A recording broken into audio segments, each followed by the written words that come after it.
Hi guys, I'm Kasha. Welcome to the channel. Welcome to our coffee times together. Today on the menu we have that feared tag. It is the mid-year book freakout tag. It's coffee time!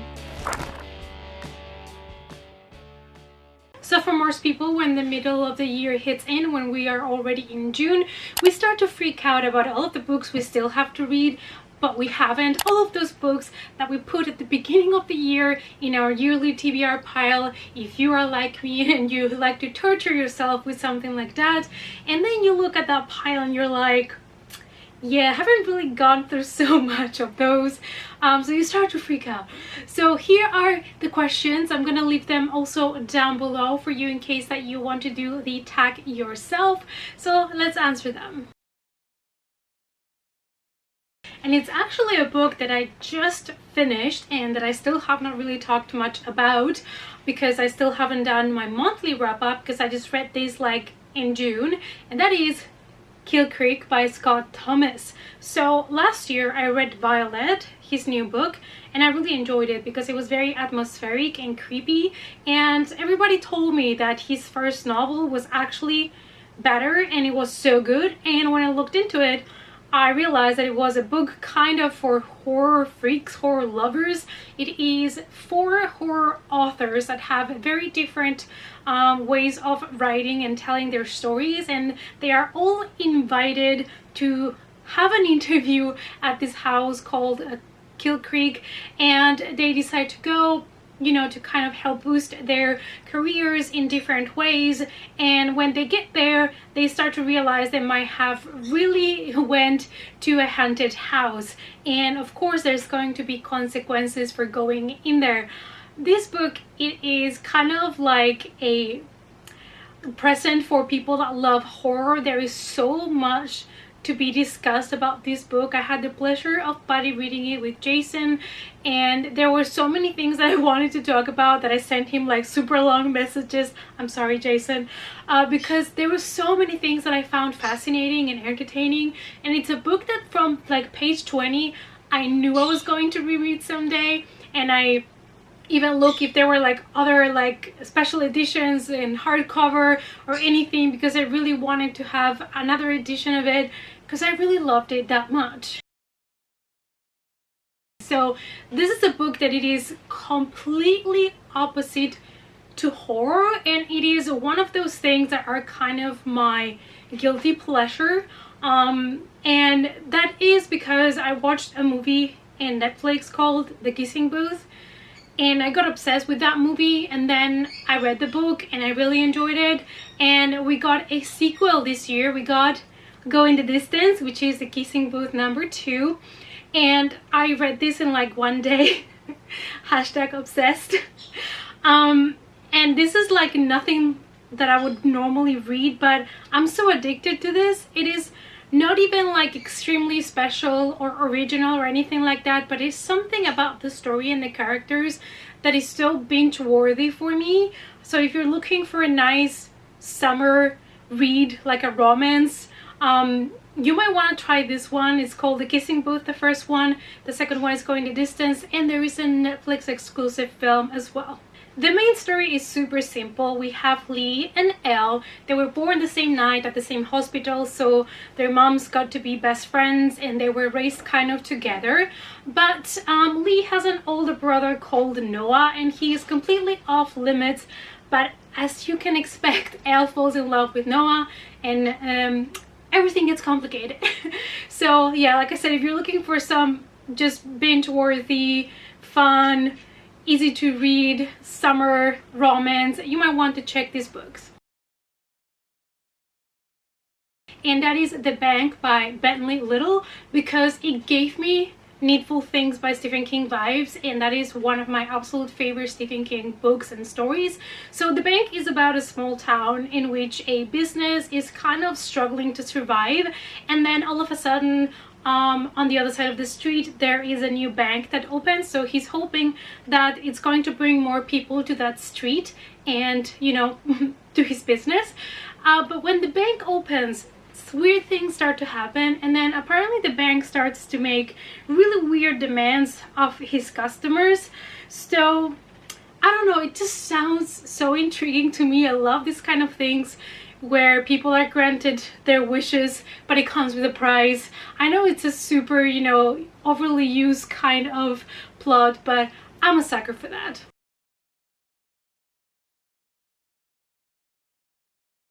For me, that would be The Hollow Ones by Guillermo del Toro and Chuck Logan. They wrote together the Strain trilogy. And so in this one, this is supposed to be like a really nice thriller compared to the X-Files, which I loved. So basically we have a rookie FBI agent that in one of her missions, her partner starts to act so weird and violent that she has to shoot him. But what is really hunting her, it's not just that, you know, she killed her partner, which of course it's traumatizing, but because once he was dead, there was this kind of black figure that came out of his dead body, and it's something that she cannot explain to herself. So now of course there's going to be an investigation opened to see why she shot him and everything, but this sounds like a thriller with supernatural vibes, and Guillermo del Toro, everything he touches I tend to love. So this is definitely one of the books that I'm most excited about. I think it comes out on the 4th of August, so it's perfect because that's my birthday month. So this is gonna be a present from me to me. That will be for me Pine by Francine Toon, just because I had high expectations for it in a way, because it was a new horror book, and it had like supernatural elements, and it mentioned tarot cards and things like that, and I thought it was going to be like so good, but it was dragging, it was boring, nothing much really happened, and so much wasted potential. There was so much time invested in describing things that were not necessary, and it just made it really hard to follow because it was just boring. The main story, it's nice, but it just didn't work for me.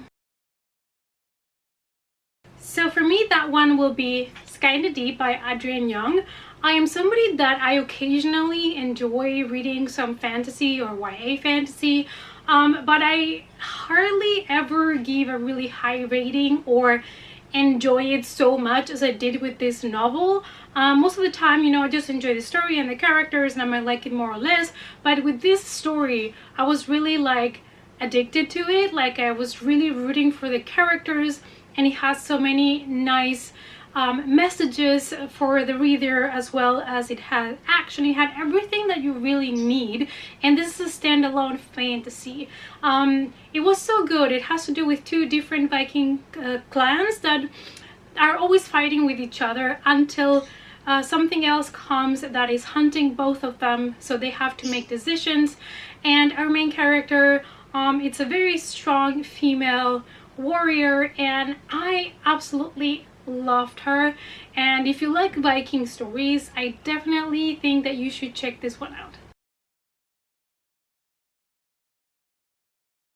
I don't think I really found a favorite new author this year, like, oh my god, I need to buy all of these women or men's books and I need to buy all of them. So I cannot really name one, but I was surprised by Amy Engel. I read The Familiar Dark by her, and I also own Roanoke Girls, and I really enjoy the way that she creates these kind of family relationships and kind of brought like a deeper thriller with a lot of darkness, but it's so different from your regular thrillers that I really end up enjoying that book a lot. So it is definitely an author that I would like to check more books from. So I don't have any new crush at all. I went through the list of the books that I have already read this year so far, and I couldn't think of any character that I had a crush on. So for this one, I'll have to pass. For this one, I'm gonna choose Eleanor Oliphant from Eleanor Oliphant is Perfectly Fine. Just because even though I only gave this book 3 coffee mugs, the character development and the character depth and how well you get to know this person in the book is amazing. I absolutely loved to to get to know Eleanor in this book, and you really felt like she was your best friend and you just wanted to protect her. So it's one of those characters that it was so well done that it's definitely one of my favorite characters. So I don't really cry physically most of the time with books, but there was a book that really touched me in all the feels, and that is More Happy Than Not by Adam Silvera. The story is so real, like so realistic, even though it does have some kind of futuristic features to the story, because we live in a society that is able to do things that we are not able to do yet. But the main character was going through such big struggles with himself, and he had trouble accepting himself, and it was just so heartbreaking. But at the same time, it also gave you some positive thoughts about life. In this kind of near future world that we get to see here, we have something that it's kind of like an institute that it's able to remove any memories that you do not wish to keep because it's too hard. Let's say you lost a a loved one and you cannot move on with your life without them, so you decide to erase all of the memories from that person so that you can be happy again because you forgot all about it. But do we really want to go there? Is it like gonna make us happier or not? What are the consequences? So it is so revolutionary also in a way, by bringing this kind of theory of what would you do if you would be given the option to remove some of your darkest memories. I'm gonna choose here a graphic novel actually, and that is Heartstopper Volume 3. Every time I read one of the Heartstopper volumes, I'm just smiling. I'm just happy. Of course, these novels also touch topics that are a little bit more like sad and kind of heartbreaking, but everything always ends up with a big smile, and I'm just rooting hard for the characters. And this is definitely one of those graphic novels, and whenever I am in a kind of bad mood or whatever, I can always pick it up and automatically feel better. So I think one of my favorite covers has been If It Bleeds by Stephen King. I actually have it up here. This one, I just thought it was simple, but it was beautiful. I love the colors, and of course it's a cat, so we stand. But also the whole Arc of a Scythe trilogy, the books are so beautiful. I have here, for example, book 1 and 2, and I also have 3 somewhere else. But these covers are just kind of simple but stunning, and I absolutely love them. I did purchase this one before, but book 2 and 3 I bought this year, and the covers are just stunning. So according to Goodreads, I have read 66 books out of the 100 that I had set as a goal. I always set as my goal 100. I think it's doable, and it's something that it's still going to push me to read to get to that goal. And I think, like I said, for somebody like me, it's doable. As for specific books, I don't really know. I'm hoping to get through some of the books that I still have on my TBR card for this year, because I put them there for a reason.